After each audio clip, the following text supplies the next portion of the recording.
Hello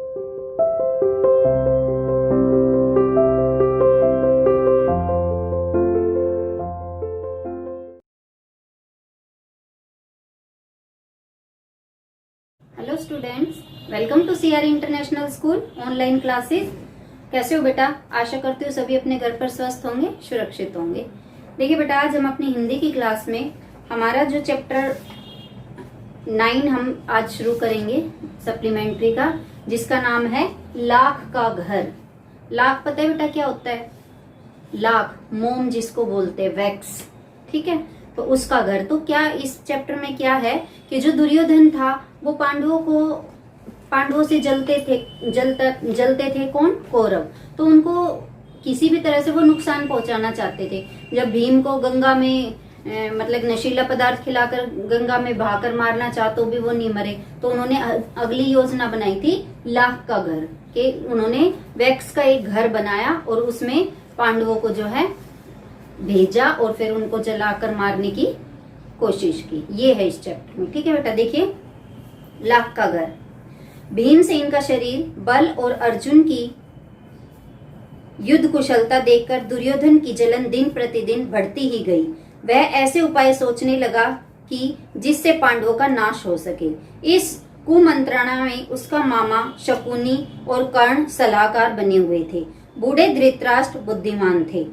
अपने भतीजे से उनको स्नेह भी काफी था, परंतु अपने पुत्रों से उनका मोह भी अधिक था। दृढ़ निश्चय की उनमें कमी थी, पर वह किसी बात पर स्थिर नहीं रह सकते थे। अपने बेटे पर अंकुश रखने की शक्ति उनमें नहीं थी। इस कारण यह जानते हुए कि दुर्योधन कुराह पर चल रहा है, उन्होंने उसका ही साथ दिया। कुराह क्या होती है? गलत रास्ता। राह मार्ग और कु का मतलब गलत, ठीक है। गलत रास्ते पर चल रहा है, फिर भी उन्होंने जो अपने ही बेटे का साथ दिया। इधर पांडवों की लोकप्रियता दिनों दिन बढ़ती ही जा रही थी। चौराहों और सभा समाजों में लोग कहते थे कि राजगद्दी पर बैठने के योग्य तो युधिष्ठिर ही है।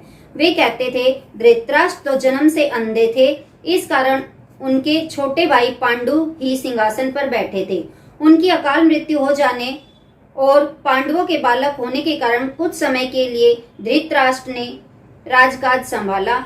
अब युधिष्ठिर बड़े हो गए हैं, तो फिर आगे धृतराष्ट्र को राज्य अपने ही अधीन रखने का क्या अधिकार है? जैसे कि जब पांडु थे बेटा, उसके हस्तिनापुर के राजा, जब पांडु की मृत्यु हुई तो ये जो पांडु के पुत्र थे पांडव, ये छोटे थे, तो धृतराष्ट्र ने राज संभाला था। जब वो पांडु के पुत्र बड़े हो गए तो ये अधिकार है उनका कि वो बड़े हो गए तो वो राजकाज संभाले। तो ये जनता जो थी वो कहने लगी कि अब तो ये युधिष्ठिर बड़ा हो गया है और ये शासन करने के लायक भी, इसमें बहुत सारे गुण भी है, तो अब धृतराष्ट्र को ये हस्तिनापुर का शासन चलाने का कोई अधिकार नहीं है।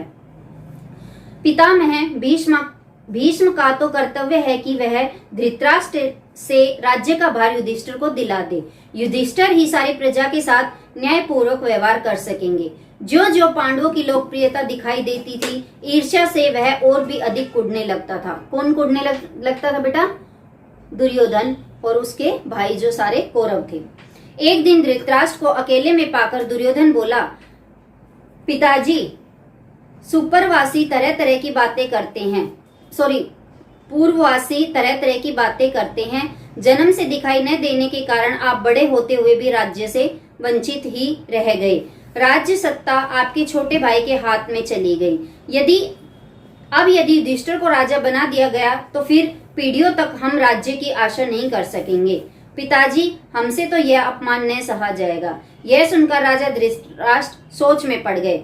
बोले, बेटा तुम्हारा कहना ठीक है, लेकिन युधिष्ठिर के विरुद्ध कुछ करना भी तो कठिन है। युधिष्ठिर धर्मानुसार चलता है, सबसे समान स्नेह करता है, अपने पिता के समान ही गुणवान है। इस कारण प्रजाजन भी उसे बहुत चाहते हैं। अब यहाँ पर युधिष्ठिर में बहुत गुण थे और एक मतलब कानून के मुताबिक जो प्रथा जब थी कि राजा का पुत्र ही राजा बन सकता है, तो पांडु राजा था तो उसके बाद उसके पुत्र यानी कि जो पांडव थे, युधिष्ठिर ही राजा बनेगा। इस तरह की बातें जो है हस्तिनापुर के लोग, वहाँ की जनता प्रजा जो है इस तरह की बातें करने लगी। देखिए बेटा, अब मैंने आपका 19 पेज पढ़ दिया, पेज नंबर 20। देखो बेटा, पेज नंबर 20। यह सुनकर दुर्योधन बोला, पिताजी आपको और कुछ नहीं करना है, सिर्फ पांडवों को किसी न किसी बहाने वारणावत के मेले में भेज दीजिए। मैं आपको विश्वास दिलाता हूँ कि इतनी सी बात से हमारा कुछ भी बिगाड़ नहीं होगा। इस बीच अपने पिता पर और अधिक दबाव डालने के इरादे से दुर्योधन ने कुछ कूटनीतिज्ञों को अपने पक्ष में मिला लिया। वे बारी बारी से धृतराष्ट्र के पास जाकर पांडवों के विरुद्ध उन्हें उकसाने लगे। इनमें कर्णिक नाम का ब्राह्मण मुख्य था, जो शकुनी का मंत्री था। कौन था बेटा? शकुनी दुर्योधन का मामा था और इसका मंत्री था कर्णिक। और ये कर्णिक कौन था? उस शकुनी का मंत्री था। उसने धृतराष्ट्र को राजनीतिक चालों का भेद बताते हुए अनेक उदाहरणों एवं प्रमाणों से अपनी दलीलों की पुष्टि की। अंत में बोला, राजन, जो ऐश्वर्यवान है वही संसार में श्रेष्ठ माना जाता है। यह बात ठीक है कि पांडव आपके भतीजे हैं, परंतु वे बड़े शक्ति संपन्न भी हैं। इस कारण अभी से चौकन्ने हो जाइए। आप पांडु पुत्रों से अपनी रक्षा कर लीजिए, वरना पीछे पछताइएगा। कर्णिक की बातों पर धृतराष्ट्र विचार कर रहे थे कि दुर्योधन ने आकर कहा, पिताजी, आप अगर किसी तरह पांडवों को समझाकर वर्णावत भेज दें तो नगर और राज्य पर हमारा शासन पक्का हो जाएगा। फिर पांडव बड़ी खुशी से लौट सकते हैं और हमें उनसे कोई खतरा नहीं रहेगा। दुर्योधन और उसके साथी धृतराष्ट्र को रात दिन इसी तरह पांडवों के विरुद्ध कुछ न कुछ कहते सुनाते रहते थे और उन पर अपना दबाव डालते रहते थे। अब धृतराष्ट्र अंधा था बेटा, उनको तो दिखता नहीं था। जो उनके पुत्र थे, सबसे बड़ा दुर्योधन था, कौरवों में सबसे बड़ा दुर्योधन था, तो दुर्योधन ही सबसे ज्यादा पांडवों से चिढ़ते थे।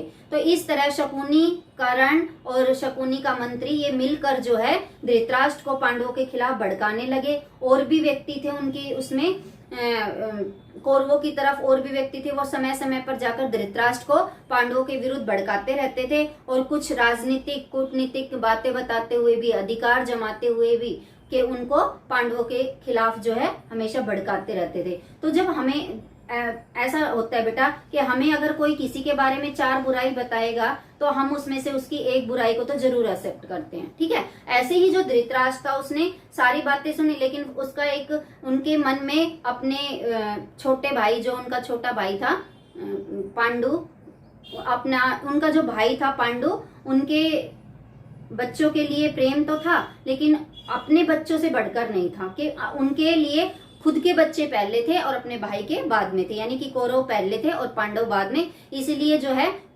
धृतराष्ट्र ने, जो ये कौरव थे, ये कुराह पर चलते हुए भी धृतराष्ट्र ने इनका साथ दिया, इनकी गलत बातों में इनकी हाँ में हाँ मिलाई और पांडवों को हर तरह से नीचा दिखाने की, उनको हराने की, अपने बेटों का इस चीज में उनकी सहायता की। ठीक है बेटा। दुर्योधन और उसके साथी धृतराष्ट्र को रात दिन इसी तरह पांडवों के विरुद्ध कुछ न कुछ कहते सुनाते रहते थे और उन पर अपना दबाव डालते रहते थे। आखिर धृतराष्ट्र कमजोर पड़ गए और उनको लाचार होकर अपने बेटे की सलाह माननी पड़ी। दुर्योधन के पृष्ठपोषकों ने वर्णावत की सुंदरता और खूबियों के बारे में पांडवों को बहुत ललचाया। कहा कि वर्णावत में एक भारी मेला होने वाला है, जिसकी शोभा देखते ही बनेगी। उनकी बातें सुन सुनकर खुद पांडवों को भी वर्णावत जाने की उत्सुकता हुई। यहाँ तक कि उन्होंने स्वयं आकर धृतराष्ट्र वहां जाने की अनुमति मांगी। अब वो उनको भड़का रहे थे। वर्णावत में इन्होंने एक योजना बना रखी थी, वहां पर इन्होंने लाख का एक घर बना लिया, उसमें ठहरने के लिए इनका योजना बना रखी थी ताकि ये उसमें ठहरे और ये उसको जला दें और सारे पांडव उस लाख के महल में जलकर जो है मर जाएं। इस तरह से देखिए आगे। धृतराष्ट्र की अनुमति पाकर पांडव बड़े खुश हुए और भीष्म आदि से विदा लेकर माता कुंती के साथ वर्णावत के लिए रवाना हो गए। पांडवों के चले जाने की खबर पाकर दुर्योधन की तो खुशी की सीमा ही न रही। वह अपने दोनों साथियों कर्ण और शकुनी के साथ बैठकर पांडवों तथा कुंती का काम तमाम करने का उपाय सोचने लगा। उसने अपने मंत्री पुरोचन को बुलाकर गुप्त रूप से सलाह दी और एक योजना बनाई। पुरोचन ने यह सारा काम पूर्ण सफलता के साथ पूरा करने का वचन दिया और तुरंत वर्णागत के लिए रवाना हो गया। एक शीघ्रगामी रथ पर बैठकर पुरोचन पांडवों से बहुत पहले वर्णावत जा पहुंचा। वहां जाकर उसने पांडवों के ठहरने के लिए सन, घी, मोम, तेल, लाख, चर्बी आदि जल्दी आग पकड़ने वाली चीजों को मिट्टी में मिलाकर एक सुंदर भवन बनाया। इस बीच अगर पांडव वहां जल्दी पहुंच गए तो कुछ समय उनके ठहरने के लिए एक और जगह का प्रबंध पुरोचन ने कर रखा था। दुर्योधन की योजना यह थी कि कुछ दिनों तक पांडवों को लाख के भवन में आराम से रहने दिया जाए और जब वे पूर्ण रूप से निशंक हो जाएं, तब रात में भवन में आग लगा दी जाए, जिससे पांडव तो जलकर भस्म हो जाएं और कौरवों पर भी कोई दोष न लगा सके।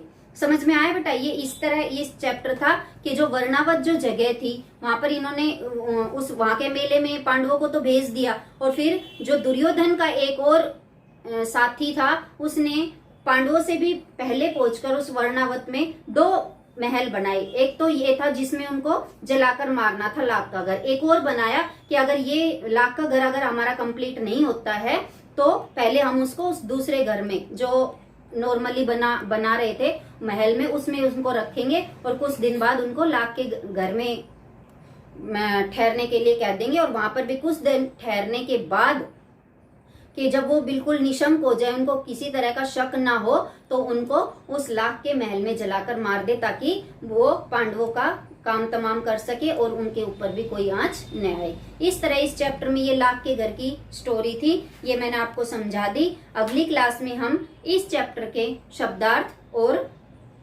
प्रश्न उत्तर के साथ मिलेंगे। तब तक के लिए bye, have a nice day.